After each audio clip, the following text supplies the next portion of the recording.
hell is going on today? What the hell is going on March 29th, where every video game company was like, yo, we got to talk about some big stuff today. PlayStation, yo, we got to drop this new PlayStation Plus thing. Go check out the video that I made on that. Yo, Nintendo, let's talk about delaying arguably the biggest game of 2022 for our system into 2023. Because that is what has happened, folks. This is breaking news.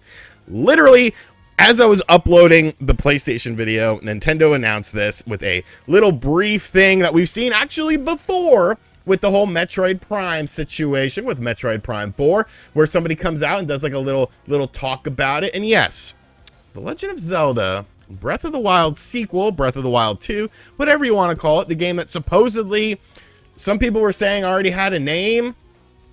I don't think that name is going to stick because the game has been delayed. Yes, and this is an actual delay because initially we were told that this game was going to come out in 2022. You're giving it a time window. You're not just saying it's coming soon in the future. A lot of people thought this was going to be the holiday Nintendo Switch title, thus making 2022 one of the best years ever for the Nintendo Switch. But like I said, today it was announced that due to extending development time, they are delaying this game until spring of 2023. Now, delays aren't bad inherently. There are issues where if you delay something a bit too much, then yes, it obviously shows some sort of, problems. Obviously, the world is still recovering from COVID and work conditions. I get that. But I always question when a big game gets delayed because it says something to me. It says something to me about the project. It says something to me about the scope of the project. I do it with other games, and I'm not saying that this is a cyberpunk situation, so Nintendo fans, don't get your panties in a wad or anything like that. But you have to question why this game was delayed. Obviously, there's a lot of things that we don't know about this game. They even tease stuff in this video that I'm showing you guys, where it's like new gameplay elements, new sort of things going on. We talked about patents for The Legend of Zelda Breath of the Wild 2, whatever the hell they're gonna call it, where it was like, you're transferring through the ground and, there's stuff with the arrows and stuff. Like, there's obviously a bunch of things being added into this game, but I do have to question what exactly is going on in this game. And I'm not saying that this is a bad thing. I'm not saying this is a bad thing, but what is happening with this game that they need this additional time? Because you got to imagine the engine is pretty much already laid out.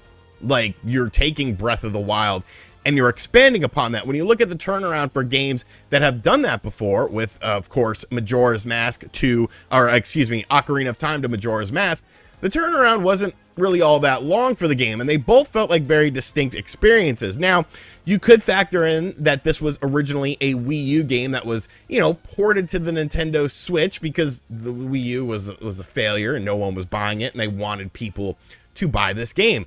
So I guess they could be harnessing the extra power of the Nintendo Switch as far as, what the system is capable of doing versus the Wii U. Yes, it is a little bit better than the Wii U. It could do graphics a little bit better than the Wii U. I mean, anyone who says otherwise is just kind of fooling themselves because a lot of those games that have come out on the Nintendo Switch, they never got Wii U versions of those games. So I feel like the system is indeed more powerful. So maybe they're utilizing that, or maybe there's something else going on here.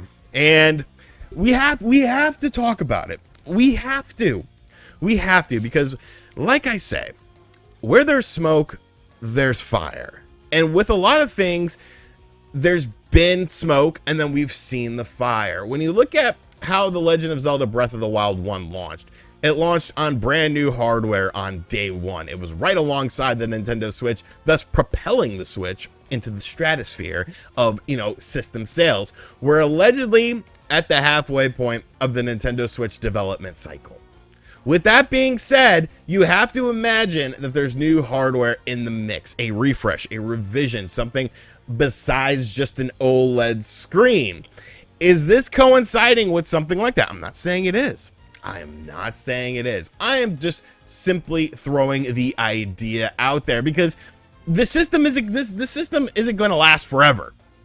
Okay, it's not going to last forever. You're not going to have this, 20 years from now still playing on this hardware when the PlayStation 7 is out and you're like, oh, these Switch graphics are pretty damn good, they still hold up today. Like, shut the hell up. Like, obviously there is new hardware being developed. We've seen stuff We've seen patents from Nintendo themselves that pretty much confirm this. We've had leaks about Nvidia stuff where Nvidia got hacked, and in that hack there was talks about, you know, essentially a Switch successor because of the, you know, system on a chip, the SoC that we talked about. I know it's a lot of technical mumbo jumbo, but you have to sort of keep that theory in your mind. Now, as far as The Legend of Zelda Breath of the Wild 2 is concerned, to bring everything back full circle, am I disappointed by this? I'll say yes.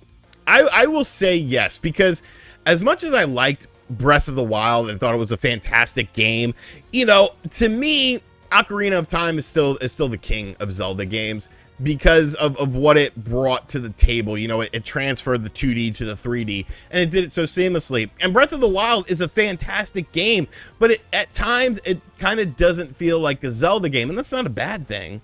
That's not a bad thing at all, but, you know, missing the dungeons and stuff like that, I kind of miss those. So I was curious to see what they did with this game. Are they going to stick with the strictly Breath of the Wild atmosphere and sort of how that game plays it out and how that game sort of lays itself out? Or are they going to try to implement some things from possibly the older games? What's the story about? Is there a multiplayer aspect, a local multiplayer aspect? Is Zelda a playable character? You know, what's happening in this world? And I feel like this could have been like the perfect holiday title. Like, obviously, the PlayStation 5 and the Xbox Series X are gaining their footing. You know, the games are starting to come. There's a lot of games that are coming out for both of those systems potentially this year. And Nintendo, you know, software sells. That's where they make their big bucks. That's where they make their big money, is on the software side of things. But I almost feel like, you know, maybe there's some you know, some little technical issues with this. I'm sure it's nothing on a large scale because, like I said, you already have the groundwork laid for this game, but I'm definitely disappointed. And I think a lot of people are going to be disappointed because when somebody tells you that something is coming out at a set time, and Nintendo's usually so damn good about this. They're usually so damn good. Yes, there have been isolated incidences where they've announced a release date and then had to delay it and stuff like that. We're not going to talk about the Advance Wars thing because obviously we know why that was delayed. But this just felt like a home run. You know, it felt like a swan song to 2022. And, you know, at the end of the year during that holiday season, you had this huge new Zelda game, and now it's been taken away from us until spring of 2023. So what are they going to put in the spot of that? Obviously, you want to have something come out where it's a big game, and we know about the first half of the year, but now, if anything, you know, maybe I'm a little excited. Maybe I'm a little excited about 2022 for the Switch, because we know about the first half. We assumed like Bayonetta 3 and Breath of the Wild 2 were going to be the big bangers for the second half, and then some other games to fill in the months. But now with Breath of the Wild 2 off the table, does Nintendo have something up their sleeve in order to put this game out? Does this delay have anything to do with the potential of new hardware? Could be the holiday season? I can't imagine you would announce a new console during the holiday season, because then you're going to cannibalize your current sales of systems. But it's going to be a very interesting few months. You know, do we see this game at E3? Do we see this game at another Nintendo Direct? Or do they wait until September, since this game isn't coming out this year now? It's going to be a 2023 game. Is it even worthwhile to show it? Because people want info on this. People want information on this. They want to learn about this game. There's so many variables with this, you know, and it's exciting. It's exciting for me because I get to talk about this shit. But like, just on a consumer level, you know, it's kind of a swift kick in the nuts, man. It's kind of a swift kick in the Paulines, as the Italians say, or the plums. Well, my 91-year-old great aunt was over here last week. She has a walker and a cane. And I gave my grandpa her cane and said, look, I'm gonna help her down the stairs. And somehow that cane hit me in the Paulines. I still don't understand how that happened. I'm just talking about random shit now, but yes. The Legend of Zelda Breath of the Wild 2, Breath of the Wild sequel, has indeed been delayed until spring of 2023. Hearts have been ripped apart. People are crying in the streets right now, but what do you think about this? Are you understanding of this delay? Do you wish that Nintendo never gave this game a timetable, so that way there wasn't that sort of anticipation, there wasn't that sort of buildup with this game? You know, what do you think it has anything to do with the potential for new hardware? And as always, guys, thank you for checking out this video. If you watched all the way to the end of this video, make sure you check out the PlayStation Plus video I did earlier. I'm going to pretty much just upload 2 videos back to back and hope for the best, because obviously I'm not going to let this sit and stew, because it's a big story. And as always, I'll catch you guys on the next video. Later.